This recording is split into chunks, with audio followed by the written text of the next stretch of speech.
তুমিই ভালো আছো ভাই, চাকরিও করছো, ওদিকে লেখালেখি করে বিস্তর টাকাও কামাচ্ছ। আমাদের অবস্থাটা দেখো, চাকরির ওই কটা টাকায় সংসার চালাতেই হিমশিম খেয়ে যাচ্ছি। তুমি তো বিয়ে থা করনি এখনো, করলে বুঝতে সংসার খরচ কি জিনিস। আমার সহকর্মী কমলবাবু কথাটা বললেন বটে, কিন্তু সেটা সর্বান্তকরণে সত্যি কথা নয়। লেখালেখি করে মাঝে মাঝে কোনো কোনো কমার্শিয়াল ম্যাগাজিন থেকে 2-4 টাকা পাই বটে, কিন্তু সেটাকে আর প্রফেশন বলা চলে না। যাকে বলে প্রফেশনাল রাইটার, সেই জায়গায় এখনও নিজেকে দাঁড় করাতে পারিনি। আমি হলাম শখের লেখক, তবে আমার লেখার একটা নির্দিষ্ট বিষয় আছে। আমি প্রবন্ধ লিখি। লেখা শেষ হলে সেটার পাণ্ডুলিপি বিভিন্ন পত্রিকা অফিসে পাঠাই। পছন্দ হলে তারা লেখাটা ছাপে।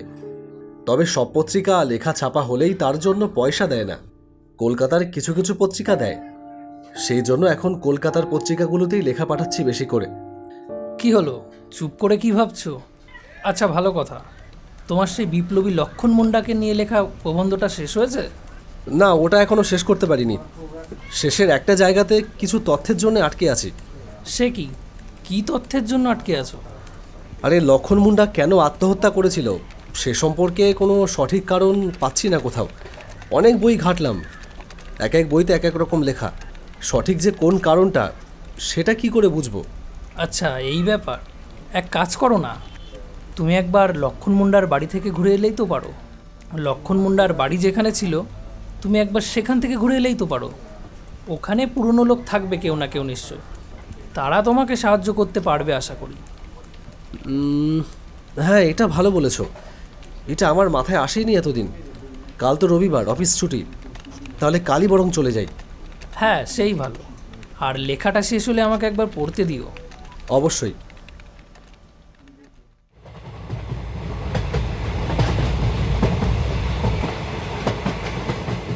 পরদিন সকালেই বেরোবো ভেবেছিলাম, কিন্তু ছুটির দিনেই নানান কাজ পড়ে যায়।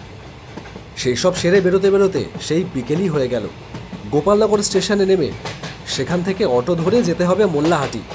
একটা আশা নিয়ে যাচ্ছি, যদি আমার লেখার শেষ অংশটার কোনো সুরাহা করা যায়, মানে লক্ষণ মুন্ডার মৃত্যু রহস্য যদি উদ্ধার করা যায়।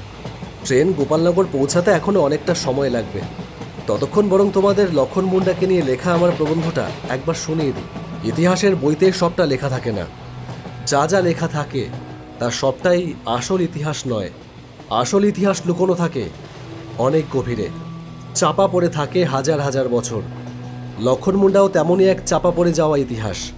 ইংরেজ শক্তির বিরুদ্ধে গর্জে ওঠা এক বিপ্লবী সত্তা, এক জ্বলন্ত মশাল। নীলকর সাহেবদের বিরুদ্ধে সেই সময় যতগুলো বিপ্লবী আন্দোলন হয়েছিল, তার মধ্যে গুরুত্বপূর্ণ ভূমিকা নিয়েছিল লক্ষণ মুন্ডার নেতৃত্বে গড়ে ওঠা আন্দোলন। তার হাতে সেই সময় মারা যায় অনেক ইংরেজ সাহেব। মোল্লাহাটির এক আদিবাসী বিপ্লবী ঘুম কেড়ে নিয়েছিল তৎকালীন ইংরেজ সরকারের। ব্রিটিশ আদালত ঘোষণা করেছিল, যে লক্ষণ মুন্ডাকে ধরিয়ে দিতে পারবে তাকে সরকারের পক্ষ থেকে মোটা টাকা পুরস্কার দেওয়া হবে। কিন্তু বেইমানি তখনও খাঁটি ভারতীয় রক্তে মেশেনি, তাই ব্রিটিশের সেই চক্রান্তে কোনো কাজই হয়নি। এরপরেই হঠাৎ করে শোনা যায় লক্ষণ মুন্ডা নাকি আত্মহত্যা করেছে। কেন, কি কারণে, সেই সব কিছুই জানা যায়নি। সেই কারণের অনুসন্ধান করতেই আজ চলেছি মোল্লাহাটি। গোপালনগর স্টেশনে নামতে নামতে বিকেল গড়িয়ে সন্ধ্যা হয়ে গেল। স্টেশনের বাইরে এসে একজন অটোওয়ালাকে দাঁড়িয়ে থাকতে দেখলাম। তার কাছে গিয়ে বললাম, দাদা, মোল্লাহাটি যাবেন? মোল্লাহাটি? ওই দিকের তো এখন কোনো প্যাসেঞ্জার পাবেন না দাদা। না না, যাব না। এমা, যাবেন না? তাহলে কি করে যাব? মোল্লাহাটি যেতে গেলে আপনাকে রিজার্ভ করে যেতে হবে, তাছাড়া এখান থেকে কোনো কিছু পাবেন না। মোল্লাহাটি বড় রাস্তা ছেড়ে অনেকটা ভেতরে, আদিবাসী এলাকা। লাইট টাইট কিছু নেই, রাস্তাঘাটগুলোও কাঁচা। এখন অন্ধকারের মধ্যে যাওয়া খুব বিপজ্জনক। তবু যদি যেতে হয় আপনাকে রিজার্ভ করেই যেতে হবে, ভাড়া বেশি লাগবে। কত দিতে হবে? 300 টাকা লাগবে দাদা। আচ্ছা, ঠিক আছে, দেব। চলো।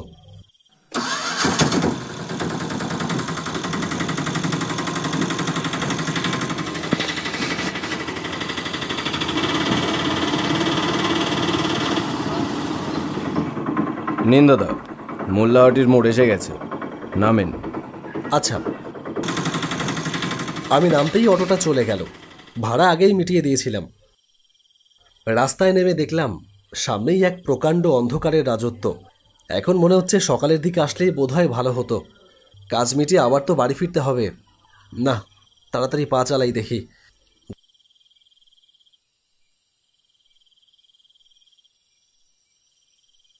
গ্রামের ভেতরে ঢুকে কোনো মানুষেরই দেখা পেলাম না। গোটা গ্রাম যেন উজাড় হয়ে গেছে, একটা মানুষও নেই কোথাও। এদিকে ওদিকে ছোটাছুটি করে দেখতে পেলাম একজন লোক একটা বাঁশের মাচার ওপরে বসে হুকোয় তামাক খাচ্ছে। ভাবলাম যাক, একজন মানুষের দেখা পাওয়া গেছে অন্তত। লোকটার কাছে গিয়ে বললাম,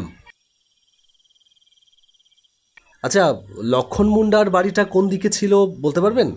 বৃদ্ধ লোকটা হুকো সরিয়ে আমার মুখের দিকে তাকিয়ে থাকলো কিছুক্ষণ, তারপর কাঁপা কাঁপা গলায় বলল, লক্ষণ মুন্ডা? কেন? তার বাড়িতে আপনার কি দরকার? দরকার মানে, আমি একজন লেখক। লক্ষণ মুন্ডার ওপর আমি একটা বই লিখছি, তাই কিছু খোঁজখবর নেওয়া দরকার। লক্ষণ মুন্ডার বাড়ির এখন আর কোনো নামগন্ধ নেই এখানে। ওই পরিবারের লোকজনও এ তল্লাট ছেড়ে চলে গেছে আজ 20 বছর হলো। কি জানতে চান আপনি? আমি যতদূর জেনেছি, লক্ষণ মুন্ডা আত্মহত্যা করে মারা গেছিল, কিন্তু কী কারণে আত্মহত্যা করেছিল সেটাই জানা যায়নি। সেটা জানবার জন্যই এখানে এসেছি। ভেবেছিলাম যদি এখানে আসলে আসল ঘটনাটা জানতে পারি। আসল নকলের আর কি আছে? আত্মহত্যাই করছিল হয়তো। এই নিয়ে এত মাথা ঘামানোর কি দরকার? না, হতাশ হয়ে ফিরে যাওয়া ছাড়া আর কিছু করবার নেই মনে হচ্ছে। এই লোকটার সাথে আর একটা কথাও বলতে ইচ্ছে করছে না। তবু বললাম, আচ্ছা, এই গ্রামের সব লোক গেছে কোথায়? কাউকে দেখতে পাচ্ছি না যে। গ্রাম শুদ্ধ সবাই গেছে পাশের পাড়ায় নাচ দেখতে। আজ আর রাত 10টার আগে কাউরে পাবেন নে। ভারী মুশকিল হলো তো। এখন রাত 10টা পর্যন্ত তো এখানে কাটানো যাবে না। সন্ধে করে আসাটা বড্ড ভুলই হয়েছে। হঠাৎ কড়মড় করে দূরে কোথাও যেন বাজ পড়ল, আর সঙ্গে সঙ্গে শুরু হলো তুমুল বৃষ্টি। আকাশে কখন যে মেঘ করেছে টেরই পাইনি। মাথা গোজবার জন্য দৌড়ানো শুরু করলাম। দৌড়তে দৌড়তে বেশ কিছুটা এসেই পাশে একটা ভাঙা পুরনো আমলের বাড়ি দেখতে পেয়ে সেখানেই ঢুকে পড়লাম।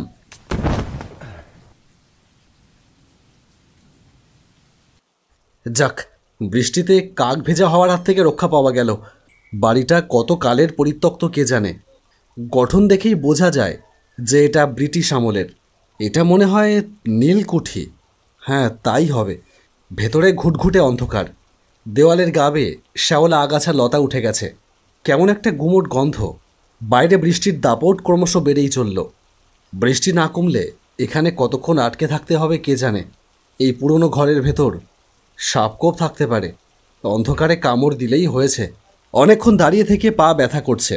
এদিকে ওদিকে তাকিয়ে দেখলাম দেওয়ালের ওপাশে একটা ভাঙা জানলা রয়েছে। জানলার কাঠ লোহা এখন নেই, রয়েছে ইটের প্রকাণ্ড হাঁ করা গর্ত। সেই গর্তের পেছনে আরও একটা ঘর।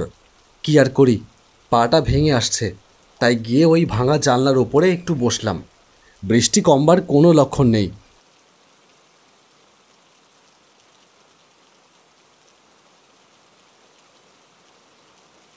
অনেকক্ষণ বসে থাকবার পরে কেমন যেন ঘুম ঘুম পেতে থাকলো। মোবাইলটা বার করে রিলস দেখবো ভাবলাম, কিন্তু সেটা করতে গিয়ে দেখি নেটওয়ার্ক নেই। এখানে যে নেটওয়ার্ক পাওয়া যাবে না সেটাই স্বাভাবিক। আর কি করা যায়, পাশের দেওয়ালে মাথাটা ঠেকিয়ে বৃষ্টি কমবার জন্য অপেক্ষা করতে থাকলাম। তাছাড়া আর কী বা করার আছে। চোখ বুজে থাকতে থাকতে চোখে ঘুম চলে এলো। কি লক্ষণ, অবশেষে ধরা পড়তেই হলো তো। The flawless Indian. ভুল করেছো সাহেব, আমার বউ আর ছেলেরে গ্রেপ্তার করে ভুল করেছো। লক্ষণ মুন্ডার টিকি ছুতে না পেরে তার পরিবারের দিকে হাত বাড়াইছো। ওদের মুক্ত করে দাও, মুক্ত করে দাও বলছি। দিতে পারি, তবে আমাদের একটা শর্ত আছে। কি শর্ত? তোমাকে আত্মহত্যা করতে হবে। এ আবার কি কথা? আত্মহত্যা করতে যাব কেন? আমারে তোমরাই গুলি করে মেরে ফেলতে পারো। আমি বিপ্লবী, কাপুরুষ নই যে আত্মহত্যা করব।